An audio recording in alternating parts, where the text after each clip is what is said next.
Hey everybody, welcome into the back room. I'm Andy Ostroy. We're going to chat with Epstein survivor Jess Michaels in just a moment. But first, thanks for tuning in. We appreciate you listening, and we'd love to hear your comments. So email us at backroomandy@gmail.com and or post on our social media, and we'll read some feedback next time. And if you like the podcast, please rate and review and follow or subscribe, and you'll be notified every time we post a new episode. So let me tell you a little bit about Jess Michaels. She is a 3X founder, a TEDx speaker. She's an advocate and a 1991 Jeffrey Epstein survivor who has lived with PTSD for the past 30 plus years. She is the founder and CEO of 3 Joannes, Inc. and the hashtag with you too social safety app, which guides users to, quote, know what to do when someone says, me too. Jess, welcome into the back room. Hi, Andy. Thank you so much for having me. So I just want to start by saying that I am so deeply sorry for what you went through and the lasting impact of that trauma. And I'm really honored to have you here to talk about your life and what you're doing. Thank you. I really appreciate that. And I think it's always important for me to state that I've been on a journey from victim to survivor to advocate to being an innovator in this arena. And I'm so glad when anyone's willing to hear more than just that label of being an Epstein survivor. Right. So we're going to get into all of that. Yes. Tell us about your life back in 1991, what you were doing and what you saw when you looked into your future. And then, of course, whatever you're comfortable sharing about the assault by Jeffrey Epstein back then in that year. Yeah, so I was a professional dancer, working dancer. I'd been working for a year and a half. I had worked with celebrities. I had modeling contracts. In fact, 2 weeks after the assault, I was heading back to Tokyo on a second modeling contract. I was thriving and meeting wonderful people along the way, creating friendships, relationships, just really thriving. And I always think it's really important to remind people that the assumption is we will know exactly what to do in a horrific situation. And I did too. I was assertive. I was confident. I was not ashamed of saying no, not ashamed of stopping. I mean, I believed I would, being the strong professional dancer I was, if something happened, I would be able to whip out some ninja moves I saw in a movie and I would take care of myself. I had no fears in that way. And I was introduced to Jeffrey Epstein through my roommate who had been working for him for several months before I had come home from a contract in Tokyo.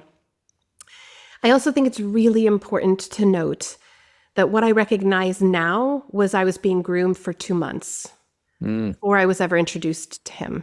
I was being groomed by this roommate. She loved working for him. She was so happy. She just glowed when she talked about him. Friends of mine and I would later speculate whether she had been in love with him. But the whole time, I felt jealous that she had this incredible opportunity because as a working dancer, you're always doing a side hustle. You're a waitress, you're a temp, you're doing massage, which is not an uncommon thing for dancers to be working on the body, doing something in wellness, like that is not uncommon. To be an artist of some, making jewelry. There are a ton of other side hustles that artists in New York City do in order to be able to go to auditions, to be able to take contracts and be able to come back from those contracts and pick up where they left off. And so she seemed to have this opportunity. She had it all. She was traveling all over the world. She said, I do 2 to 3 massages a week when I'm in, Spain, and then I get the rest of the time to myself to go explore the city. It sounded like the dream opportunity. And he seemed to really want to help her in any way he could to further her career, to afford her the opportunity of going to auditions, leaving for contracts, and coming back and having her same position there when she returned. And so I was jealous. I wanted the same opportunity, but it was never introduced to me for 2 months. And then she got a dance contract. So she says, I got a dance contract and he's looking for a backup massage person. Are you interested in meeting him? And I say yes. So the first meeting by the way, is at his office on Madison Avenue. And I know this because I have all of my day planners from the 1980s and 1990s, and I have his address, the phone number, his assistant's name, the exact place I'm supposed to go. I'd written it in my day planner in 1991. And I go there, and he's very stoic. He's not what I expected. The office isn't what I expected. I thought it would look a little bit more upscale, more interior design, decorated. I mean, I even questioned whether he was a millionaire. That's how it felt when I walked into that office. Mm-hmm.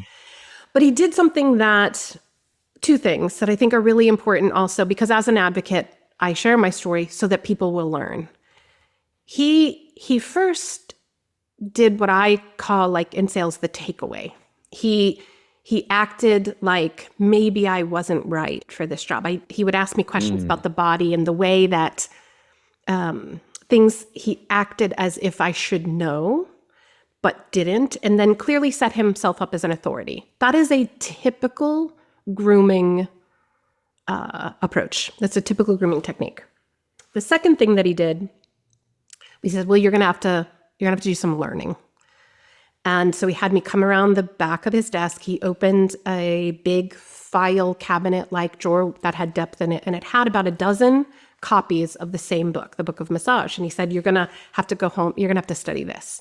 And at that point, I didn't know whether I actually had the job or not, and actually thought, oh, I need to put in some effort if I'm going to get this job. And so I need to go study this book.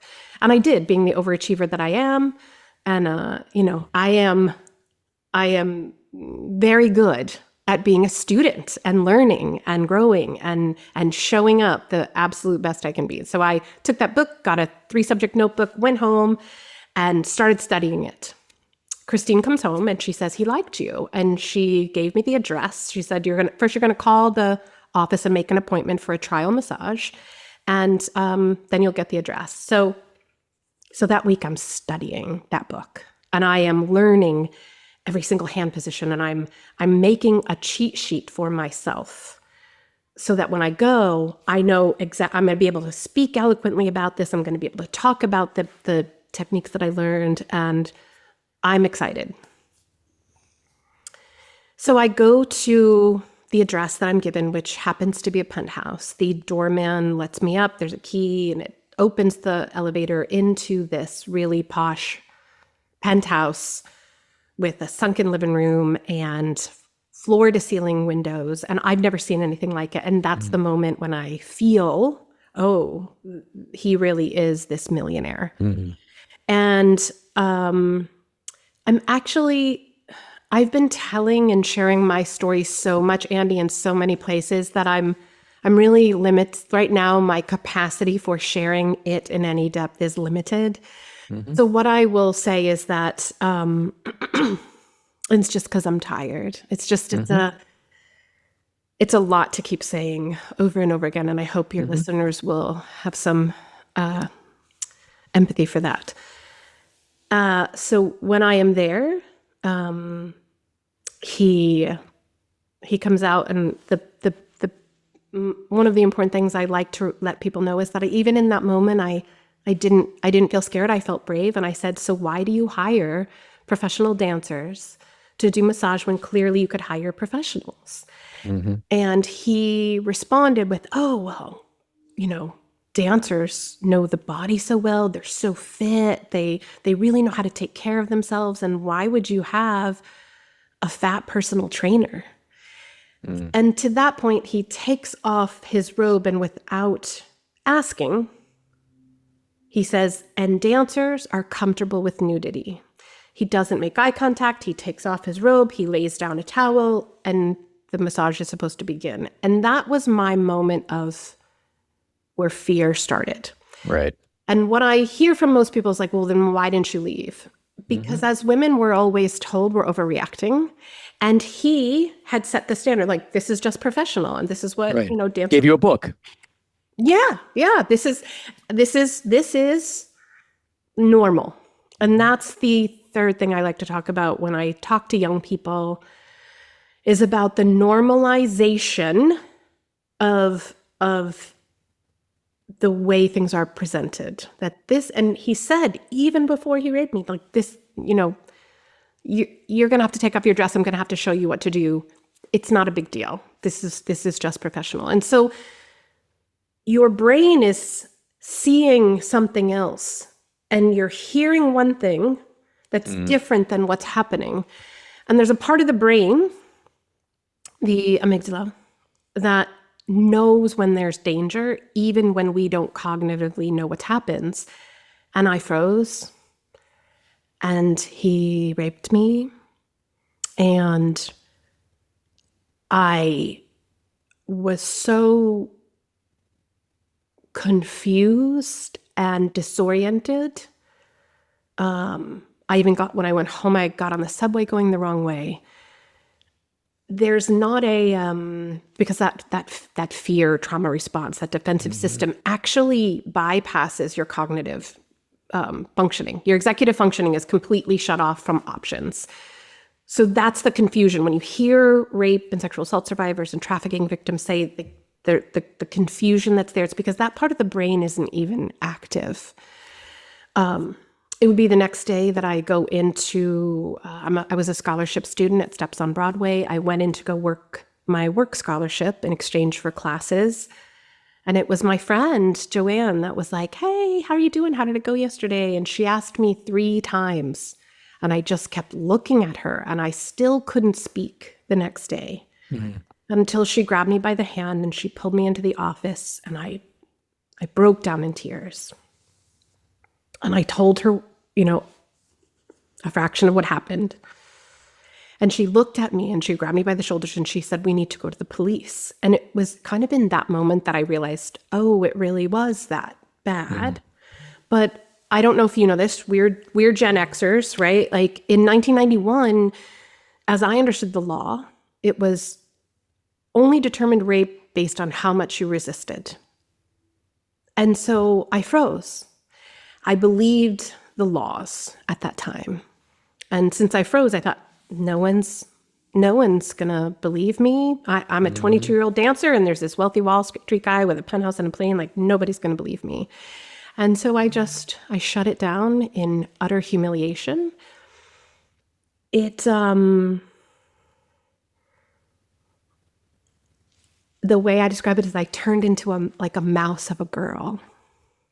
I just stopped trusting myself and my ability to even take care of myself. I thought I was so stupid. Why couldn't I scream? Why couldn't I fight? Why couldn't I run? How stupid could I be? That's what went through my brain, was that it was all my fault. And I lived with that for 30 years. And it was that way that I saw the event that made me feel unsafe in my own body, unable to trust myself, unable to trust the people around me, and just utterly unsafe in the world and operating the world for decades. And I did try to go back to New York twice to try, because I actually left there not that long afterwards. I came back from that Tokyo contract and I was gone. Within 24 hours, I wanted to get out of the city as fast as I could.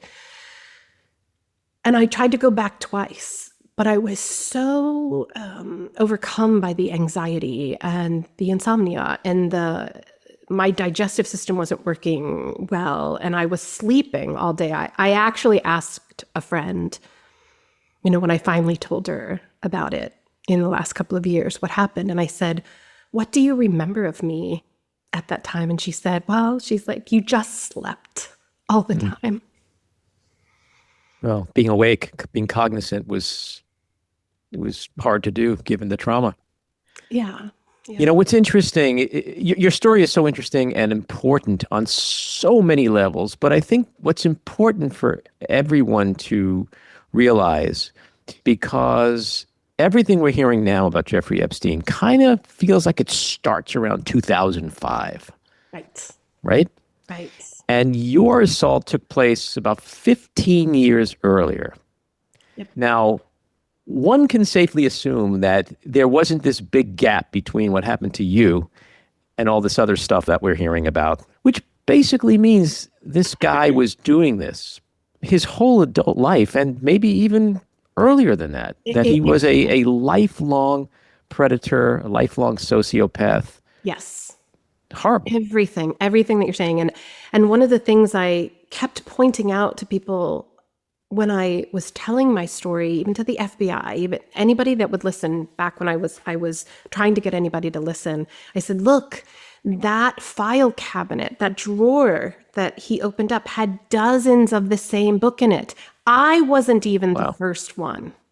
This was already in 1991, a fine-tuned strategy for raping and abusing young women and girls. I know that I may be at this point the earliest publicly known victim, but I know there are victims earlier than me that are Epstein survivors. And so when everybody focuses on the 2000s, it's one of the reasons, I don't know if you saw in my bio, I say I'm a 1991 Jeffrey Epstein survivor, and I'm really clear about that to let people recognize this is not new. Maria Farmer reached out to the FBI in 1996. It's not new at all. And very few people are really listening to that. Do you feel in any way that the era in which you were assaulted is just sort of like an afterthought in the media right now? That the focus is just on the period of time that we're all hearing about? I think that it's shockingly being skipped over, given that's when Ghislaine Maxwell started working for him. So it's shocking that is being stressed, that it was in the 2000s, though Annie Farmer was in the mid-90s. And Annie Farmer was one of the women and she was a minor, and she testified against Ghislaine Maxwell in her trial. I think that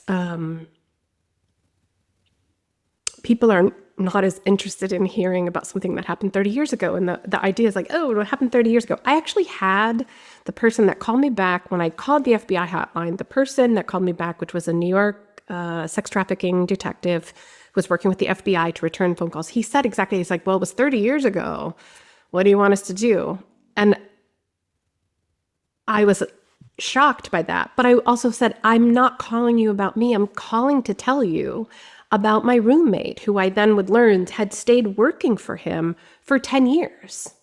8 years that I knew of, 8 years that we knew of from mutual friends. But I think they were trying to look at what they could prove and who they had definite witnesses for. And so that happened in the very first trial, which was 2006, 2008. It's another example of the infuriating things that people say. I remember listening to certain women when we learned about Harvey Weinstein. Mm-hmm. And there would be people that worked with him and said, he didn't ever touch me. And it's like, well, what does that mean? Yeah. No one's saying Harvey Weinstein raped every single woman he ever came in contact with. Yeah. What does it have to, whether or not he touched you doesn't negate the reality of the crimes that he committed against so many other people.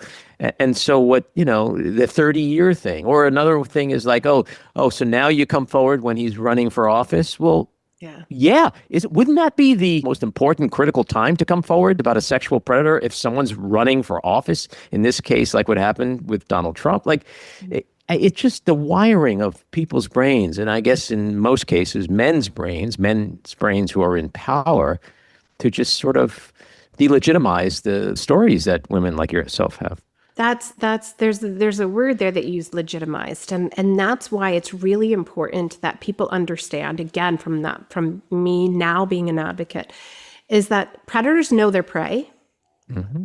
And they know, people think it's just the prey that's being groomed, but it's the enablers being groomed. Mm-hmm. Epstein surrounded himself with a lot of very reputable people so that if anything ever came up, he would have all of these alibis from people. Saying, I never saw anything like that happen. I never saw him with all of those women. He would have, as I understand it, because I don't listen to, I don't go down the Epstein rabbit holes. I can't. It's too personal for me. I don't listen to all the conspiracy things. But what I do understand was that he would have dinner parties where there would be no girls present, and it would just be celebrities and influential people and politicians. And so he looked, and scientists, he looked legitimate. They were all being groomed, all of them. No, it's like clergy and coaches. And Exactly. over the years, as I've learned about how this stuff works, I went from, isn't it like a crazy coincidence that these guys are always in these positions where they have kids around them? And then it became, no, that's the profession they choose because that's where the kids are. That's where the potential victims are. Exactly. It is, you mentioned before, like a strategy. It is a well-honed strategy that they seem to have. This is what we've learned in all these public cases over the last few years. It is. And that's why it's so infuriating to hear of someone like Ghislaine Maxwell, who is a convicted pedophile and trafficker, being asked for her viewpoint on what she thinks happened there. And she played her role. She mentioned the men that are in question and said they had nothing to do with it. She played her role of protecting powerful men just like she did for a very long time. And all of it, everything that was said in those transcripts completely erases what survivors have been saying for decades, what survivors testified to, what investigative journalists have found over the last decade or more. And it's appalling to know that our government, that the people that are supposed to be in charge of justice, of keeping us safe, they have one job, keeping us safe, is listening to the convicted pedophile.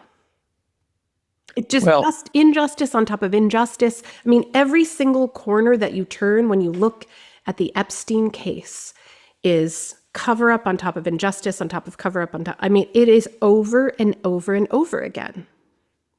Well, it is a cover up, clearly. And, you know, when you look at the transcripts, I mean, there's one part where Deputy Attorney General Todd Blanche, who was Trump's former personal criminal attorney, Maxwell is sort of searching for a word, and he feeds her the word. Mm-hmm. He literally leads the witness.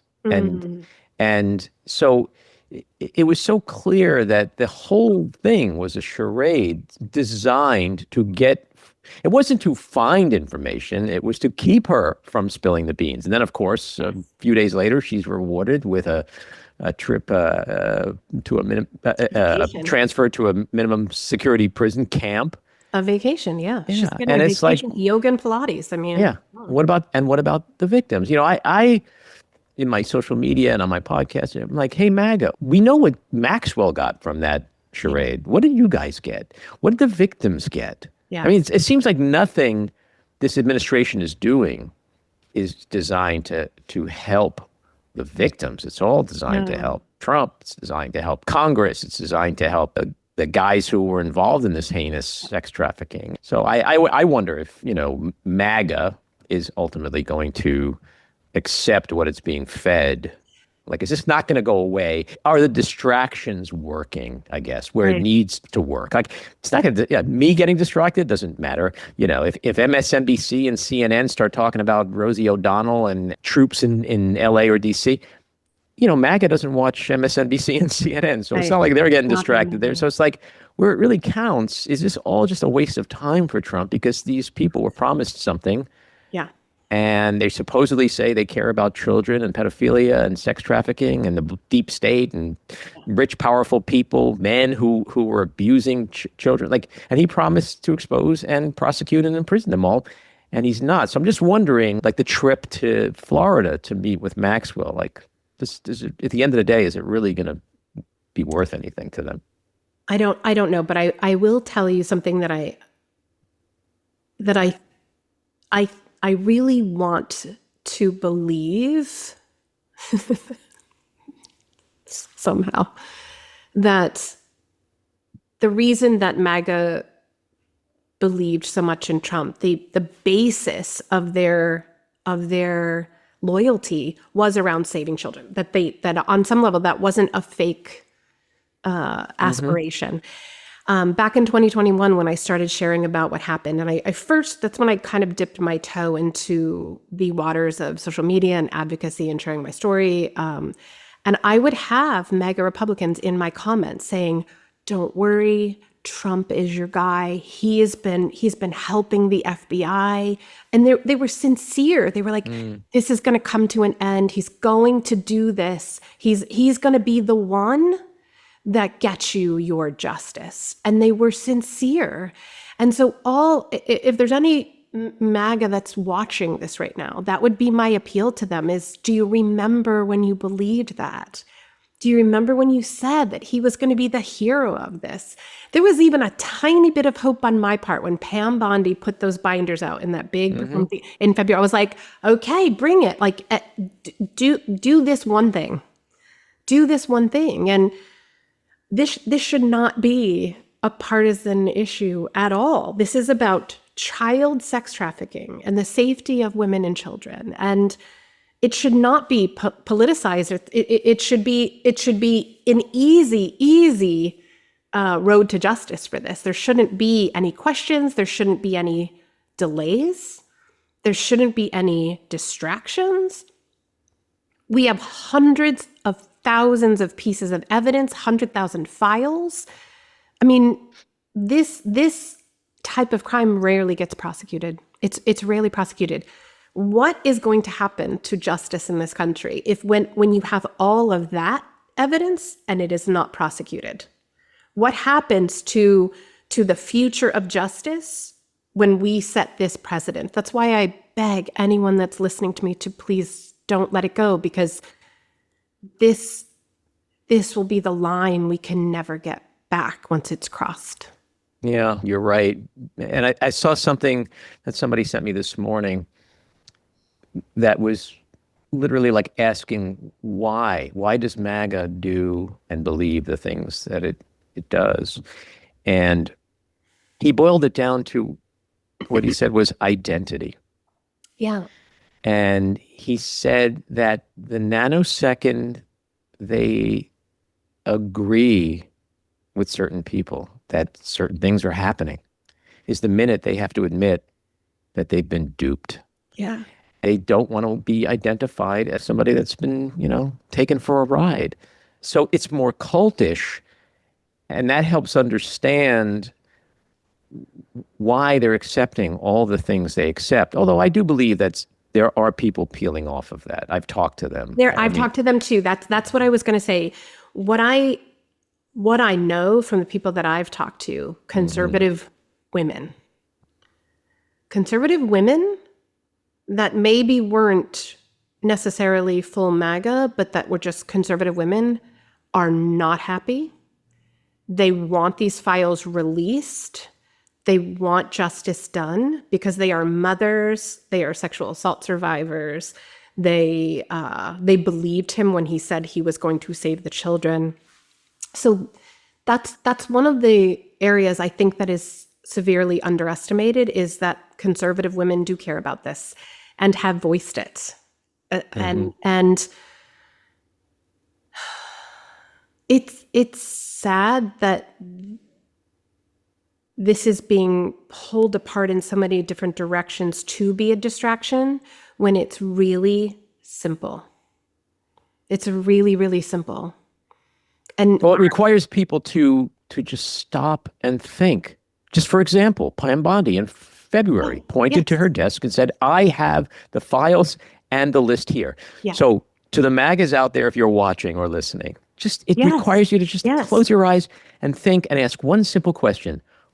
Was she lying to me then? Yes. Or is she part of the cover-up now? Yes. It has to be one of the two. Kash Patel, before he became head of the whatever he's head of, because I don't pay attention. FBI. Seriously, at this point. Release the Epstein files. Yeah. Release the Epstein files. Marjorie Taylor Greene, release the Epstein files. There have been a long list of Republicans that have been on this train, and we need them to get back on it. If I can make an appeal to any women conservative politicians, anyone with any tiny bit of power, stand up for this, for yourself and for your children, because we cannot cross this line of injustice. It is, in no world should child sex trafficking be okay. In no world should a convicted pedophile's word be taken over that of the victims who are willing to testify in front of Congress. I've talked to them. They're willing to testify. We just haven't been given the opportunity. So hopefully Representative Ayanna Pressley is going to get her request through to have us come testify. We are willing. There are people that we are waiting to be invited to the conversation. Well, that's the problem, is that, from the White House to Congress to the Supreme Court, there's people who have either been convicted or accused of major sexual crimes. Yes. And so it is whatever the sexual predator equivalent of the billionaire boys club is. Exactly. It's a boys club, and they're all protecting each other. That's why it's so important that Democrats win at least the House next year, because that's the only way that for anything we're ever going to start to have accountability again. And we need Democrats to stop putting a line down and letting it be crossed and doing nothing. So I would appeal to Democratic politicians as well. We need a what if.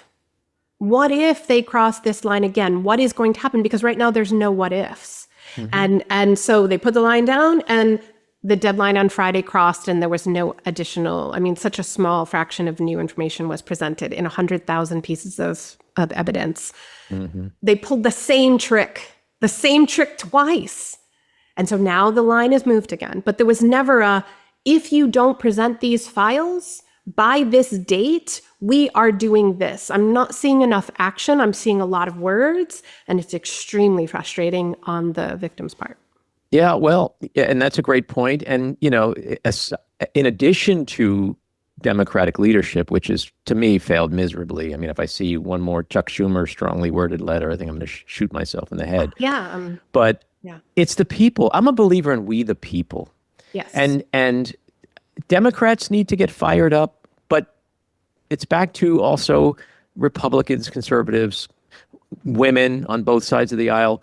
But MAGA somehow one day needs to get some logic. Trump says it's a hoax, a Democrat hoax. Pam Bondi holds up a book. There's 10 people around her with the files, literally white file binders. She says, I have the files, I have the list. Is she in on the Democrat hoax? Use your noodles, people. Just listen and watch what's going around and go, does any of this make any sense? But we're dealing with a cult, and logic, as we know, is just, it's not high priority right now. It may not even be capable of happening. And to that point, one of the things that concerns me the most that I've said on in news interviews, and I'm not backing down from it, and I think it's true. By the way, that's my dog in the. If you got, all right, I got a couple here who are so far on their best behavior. I'm like, boys, I'm recording again. She's snorting over here in the corner. She's having a great day. But I said, this is what we're seeing is a normalization of decriminalizing sexual harm. Mm-hmm. And that is the slippery slope that I think we're going down. It is first we elected a president, then we elected he brought in the rapiest cabinet ever, to which Ghislaine Maxwell said, and some of them are in your cabinet. They're not even hiding it anymore. Nope. That this has become the norm, and this, what MAGA have voted for are people that don't care about the sexual harm of children and women. And that is Well, I and think boys. And I don't even want to leave Sure. out men and boys. Like there was just some article today I was reading that it's unconscionable that this is okay, and no one is even backing down for children. No. For children. No, but this you could say the same thing about the mass shootings at Sandy Hook. 20 kids blown apart. Everybody was like, "This is going to be it. We're at an inflection Yeah. point." Nothing, because there's loyalty to power and greed, and now to the king way more than there is to the Constitution, the rule of law, to women, to children. Yeah. Andy, I'm from Sandy Hook. I don't know if you saw that. And I don't know if you looked No, saw them I didn't. on my website. Wow. So I'm a very bizarrely, I'm an Epstein survivor from Sandy Hook, Connecticut. So I worked for one of the foundations for 5 years. I taught at a dance school where we lost 3 little girls. And there was a moment that I had, and I'm feeling this moment again, coming and going. But there was a moment where I was just devastated after the shooting. And in my head, I just thought, I have completely lost all hope in humanity's ability to take care of its children. And I'm in that moment again. I'm in that exact moment again, that there's something about just protecting children, which is what this administration got elected on, and it's not following through. It's not following through on that. And Well, that's why I'm hoping that it may. I interviewed recently a guy named Rich Logis. He founded an organization called Leaving MAGA. He was in MAGA for 7 years, and now he has an organization which helps other people leave the movement. And he said that, yes, it was all about saving children, and he confirmed that there are a lot of people that, you may not see it or hear it on TV the way we'd like, but in that world, this scandal is not going away.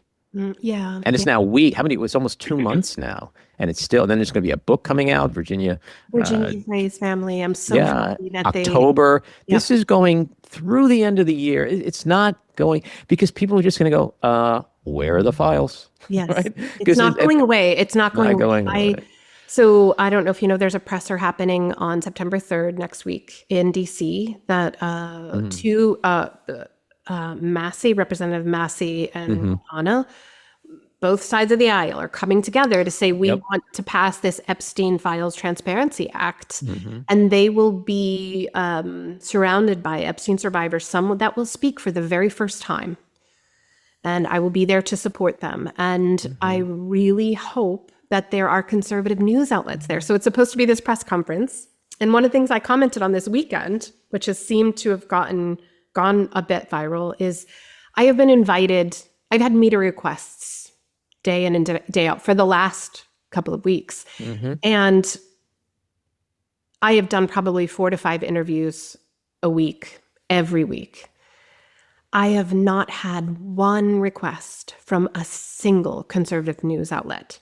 And people have said to me, well, would you do one? And they're not surprised. Are you surprised? And I said, that's not the point of whether I'm surprised. I'm letting you know, and letting conservatives know. They're not asking. I have family friends that are like, you should do Fox, you should get in front of Megyn Kelly, you should have a sit down, with this and this and this person. I said, they're not asking me. Because they can't have that conversation, because just think of our conversation. It went to Trump, it went to MAGA. Like we're talking about all the obvious sources of origin, all the people enabling it all. They can't do that.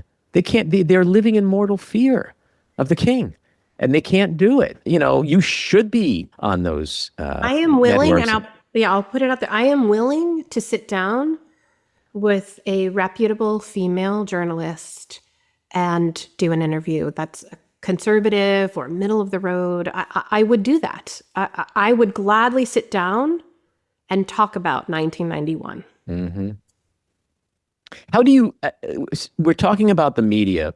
How has the coverage of Epstein and his circle affected survivors like you, for better or worse? Do you think the media is doing a good job, or are they failing miserably to keep this thing out there, to dig, to go deep, to help fight this epidemic?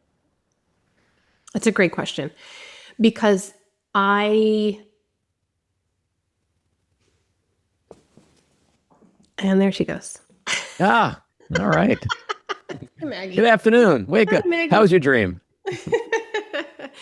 I think that the media is doing the best that they can, but they don't necessarily ask for input from victims of, hey, is this the best way to approach this? Is there, what I've recognized is I don't love doing what's being called a 6 or 7 minutes segment, where I'm just don't know the questions, and on the fly, I'm expected to have a response or an opinion about something, and I get 3 sentences, because this is what people don't understand. For me to prepare to sit down and share my story or share my opinion, I need buffer time before to calm my body, to take care of myself. And then I need buffer time after. And it doesn't matter how long it is. It's just the preparation of knowing I'm talking about this again. And it's just understanding my own nervous system and taking good care of myself. So what I've recognized is that speaking in those 6 to 7 news chunks for me doesn't necessarily work for me. And it's not as if anybody's asking, hey, can we do a longer segment? Can we do 10 to 15 minutes? I did about 15 minutes with Alex Witt at MSNBC on a Sunday. Great questions. Lots of time to reflect. It was a great interview. It can be 15 minutes. It can, and be really impactful. But and I guess that's what they do with every single kind of expert. Sure. And, I'm an advocate. I'm not just an Epstein survivor, so I can fill in for a second. But there's a different take on it when it's your story. I'm not just talking about sexual assault as an advocate. I'm talking about my story.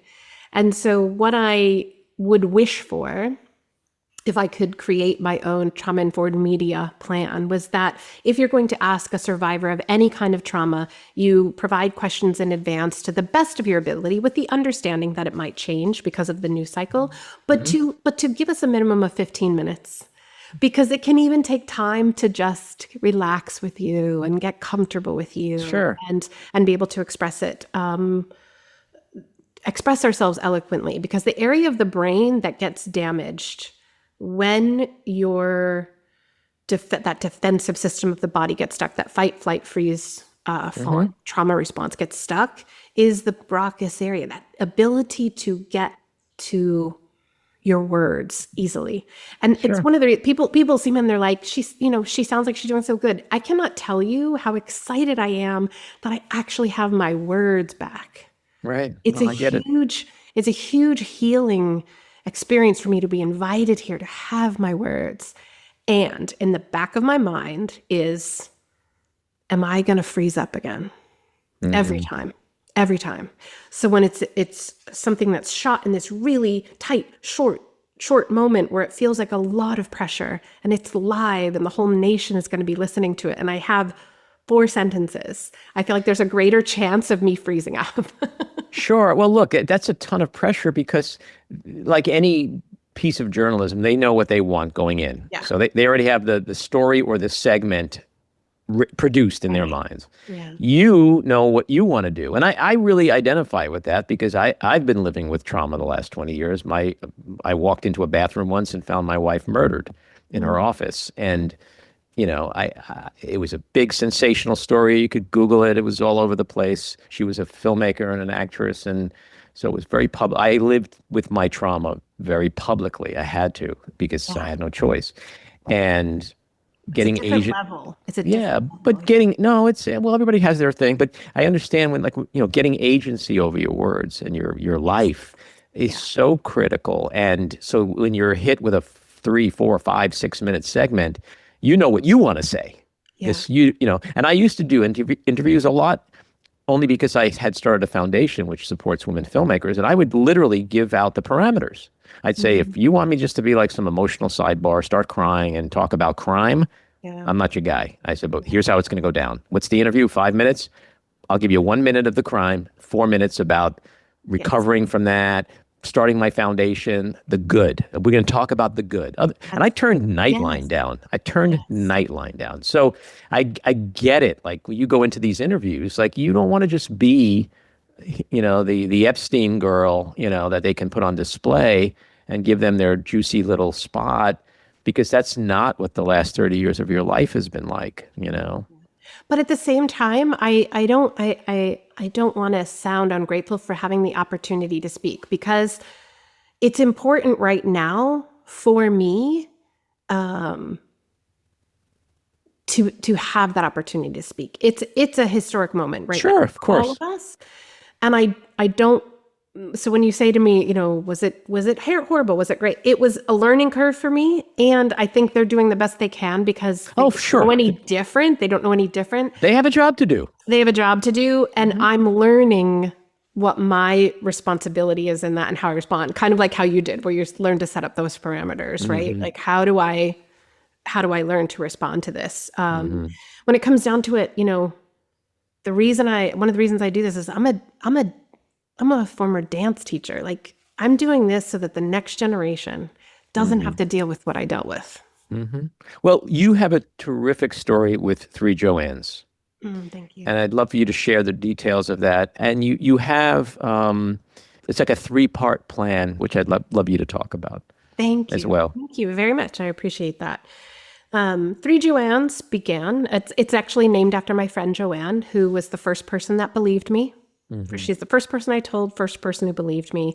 And then the number 3 signifies that we always have someone else around us that is safe. We have 3 other people that are our inner circle, so that whether we're a victim of sexual harm or whether we are a supporter, we are never doing any of it alone, ever. It actually came out during the Ghislaine Maxwell trial. The original idea came out during the Ghislaine Maxwell trial, when after 2 weeks into the case, the prosecution rested on a case that we thought was going to go on for months. And I thought for sure she's going to get off. And I went back and thought, I was like, after Sandy Hook, we have active shooter drills in every single school in this country. And yet our kids are more likely to be sexually assaulted than ever be in a school shooting, even at the rates we have now. And we have nothing. We have no pre-crisis plan. Nobody knows what to do. There's no stop, drop, and roll. We've done nothing as a society to something that is so debilitating and pervasive through our society. And so one of the things I started to think about, there were actually 2 things. I'm healing from the injury of sexual assaults. I am healing from post-traumatic stress disorder, which I call post-traumatic stress injury, because I'm injured, not disordered. I wasn't born this way. Someone injured me. I believe we've missed the mark in how we deal with sexual assault. We always focus on it being a crime first. And even Joanne, she mentioned, like, let's go to the police. When what I really needed, and even what you experienced, like, there's a moment where there is a psychological injury happening in that moment, where the nervous system is activated and traumatized, and it either can get stuck that way or it can be regulated, and you can come back to a regulated place and be able to actually speak what happened because you're not dysregulated. And I started to learn a lot more about just the injury I have lived with. And so one of the ideas that we are focusing on in our app is a social safety app. It's called With You Too. And it is all about understanding that sexual harm is an injury first before it is a crime to be investigated and interrogated. First and foremost, there needs to be sexual assault first aid. People need to understand that. That is the stop, drop, and roll. Parents need to understand that. Teachers need to understand that. Peers need to understand that there is a list of things that can be done by someone we know and feel safe with before we reach out to a stranger. And that if we were to teach things like it's absolutely common and natural to freeze, absolutely natural and common to freeze. And we learn that people don't need to give details when something happens, that we can just be there for them, just like we don't need to know the details of a car accident when it happens in order to care for them and be next to them in the hospital. We don't need all those details to know what happened, how it happened, why it happened, all of that. We just are there. We just show up. And so that's the premise of With You Too social safety. I started to recognize that there were if we covered 3 areas, kind of like a stop, drop, and roll: people, who make a pact to be there for each other and learn about how to be there for each other. And if we had a plan, so it's people, pact, and plan, if we had that organized into a really simple app where people connect, peers connect, because peers are more likely, especially in that 18 to 24-year-old age range, peers are more likely to disclose to other peers, not other adults. And unfortunately, other peers don't really know what to do. And so the tagline for our app is know what to do when someone says me too. And that's the premise of it, is that we start to build a community-based response that cares for a person before we deal with interrogation.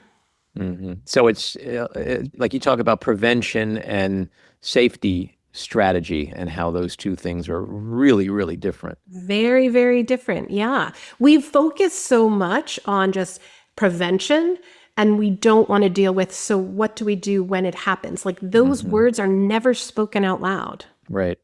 Those are too traumatizing to speak out loud. What do you do? And the problem is that a lot of people can't find support afterwards because crisis centers, or either their numbers are out of order because they no longer exist. And trying to find local support is hard. And people are trying to do it alone. My co-founder, Julia, has worked in rape crisis for years, and she was an advocate in hospitals. And she said 80 to 90% of the time, survivors came in alone, all by themselves. And she's like, yes, I'm a great advocate, but they really should have someone that they know with them. And it just doesn't happen because we haven't normalized that this is an injury before it's a crime. Yeah, and because unfortunately, the fox are guarding the hen house. Exactly. You know better than most that survivors typically face intense backlash, gaslighting, reputational attacks. Yep. What advice do you give women and men who are weighing the decision to come forward, especially knowing what they will be facing?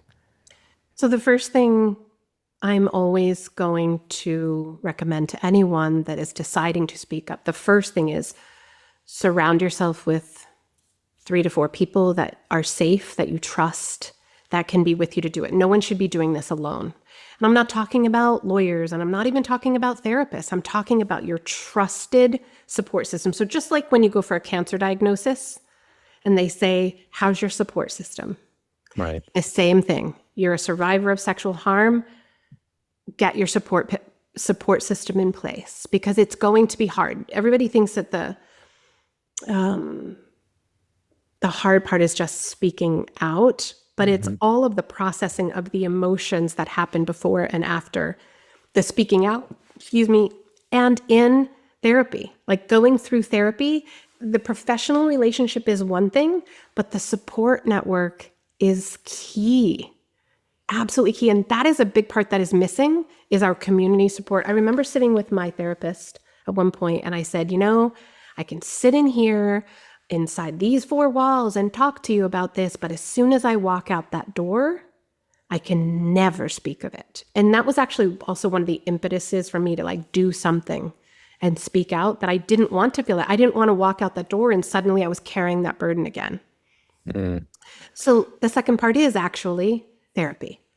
And those are 2 different things. There's our known people, and then there's our therapeutic relationship, because I'm going to tell you something, that one of the myths that we hear all the time is that survivors can never, ever heal. This is the absolute worst thing that will ever happen to you. You will carry this till your dying day. I am not carrying this. I'm not letting him invade my personal being another second. I'm not giving a second to that man. Everything that I do is about this present moment and how it affects my future. It has nothing to do with carrying the burden of that idiot. And helping others. And helping others find that voice. Yeah. So, and the third thing I would say is, a lot of people think that speaking out, they have to know everything. I did too. And so I would stop and I would start what I didn't understand, what people told me, but I really had a hard time believing at first, was that we only have to be one step ahead of other survivors to help them. We don't need to be 10 steps ahead. Right. And so just sharing what happens, if that's where you're at, is enough. Like it's enough.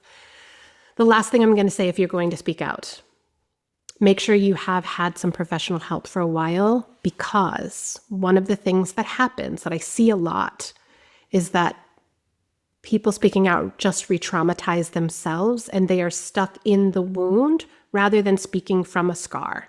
Mm-hmm. And that's what I've really worked to get to myself. Was I wanted to have clear thought, clear words, be able to express myself creatively and impactfully. And so I needed to get to a level of healing before I could do that. Mm-hmm. That's all terrific advice, because the insurmountable challenges that I would imagine people contemplate and face when they do come forward publicly, even if it's years after, Yes. And they just want to make this known. And I think all the things you mentioned are incredibly important tools for them to have. Yeah, one more thing that I want to express, and this is for any survivors wanting to be public. There's a couple of things that I noticed when I first started sharing, and had a video, a TikTok that went viral back in 2022. I watched the numbers start to go up on views and likes. It was happening so fast, and I threw my phone across the room because it felt so scary to be that vulnerable. And then I had a really hard time sticking with it, and I had a very hard time reading the negative comments and feeling like I had to respond and get them to understand. I don't do that anymore. I don't care. I really don't care. And I share what I know from a knowledge-based place. And so that would be the point of awareness. I would ask anyone to just sit in the fact that they want to share publicly and how they're going to feel afterwards. And if they can feel like, I feel ready to share this, and I'm kind of letting go of my control over what will happen to this story, then I'm ready. And if I cannot feel the negative comments, then I'm ready. But if you know that those negative comments are really going to hurt you, I would say take a little bit more time to heal your heart. Yeah. If you could go back and speak to your younger self, what words of encouragement or warning would you share? I have one regret, and one thing I would say. I wish I had said something and reported something, because there is a feeling that maybe if I had just done one thing with reporting to police, all of these other women maybe wouldn't have gone through what they went through. So I will carry that a little bit. I carry it a little bit. I know that at the time nobody would have believed me, but in retrospect, I go, would it have mattered? I still would have done everything I could. Like that's where my head goes. The second thing is I actually had a really wonderful friend say to me, she's like, I just keep picturing you at the age you are right now. And I'm going to be 57 next week. 57, reaching back to that 22-year-old girl and saying, look what we're going to do. Right. Because you wouldn't let the bastards keep you down. Yeah. Yeah. It's an important lesson. We all have stuff in our lives. We all have trauma at some point on some level, some, more heinous than others. But the moral of the story is don't let the bastards get you down, and try to take that shit and spin some gold from it somehow and put it out in the world to help people, and that's what you're doing. Yeah. There's a level of like taking the tragedy and turning it into a purpose, not as another form of trauma response, but as an opportunity to say, yes, it happened, and how I respond to it matters. Yeah. Well, people like you who have had this thing happen to them, it's invaluable. The advice and suggestions that you give people and the path that you show them, that's important. But it's also important to know the cost that comes with that. You're not doing this cost-free. And people should recognize that. To sit and talk and relive this kind of stuff is extremely helpful to a lot of people, but it's also very painful and challenging to you. So I appreciate very much you talking about it like and this. I want to just adjust the words. I don't relive it when I'm sharing it with you. I'm not reliving it. And that's what I mean when I talk about sharing from the scar and not from the wound. And I want to share that because I want to remind people that we can heal. We can heal, and we can make what happened useful for others. And it doesn't have to be. The cost is sleep. Because it's not this moment where I'm reliving it. It's still my brain is learning to rewire, and it's had to rewire at an expeditious amount of time in the last couple of weeks, sharing it as many as I can. And so it can be exhausting physically and mentally. My mental exhaustion is heavy, but I want to let people know, like, you're not harming me by having me talk about this. They're not harming me by listening. I'm fine, and I know how to take care of myself. You certainly do, and that's number one priority. You should you have to take care of yourself as you're trying to help other people, because you're never going to achieve the second goal if you're not taking care of yourself. Exactly. Jess, thank you so much for coming on. I think what you're doing is so important.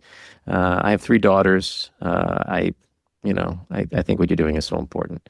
And men need to hear this shit. It's not about just protecting women and daughters and girls.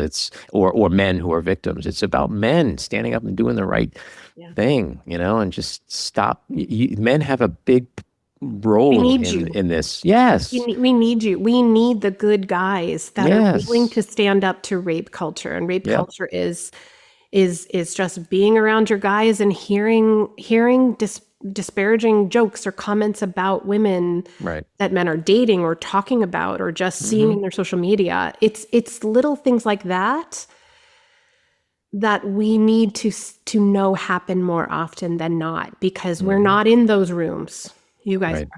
Right. Do come back and talk with us again. All right. Thank you so much for having me, Andy. Take care. This episode of The Back Room was edited and produced by me, Andy Ostroy. It was co-edited and co-produced by Matty Rosenberg and co-produced by Jen Hammoud. Our theme song was composed by Andrew Hollander, and our logo was designed by Cricket Lengyel. And special thanks to Patricia Wind. Please take a moment to rate and review the podcast, and also follow or subscribe. Until next time, keep your eyes on Washington, Hollywood, and your own backyards, and have a great week.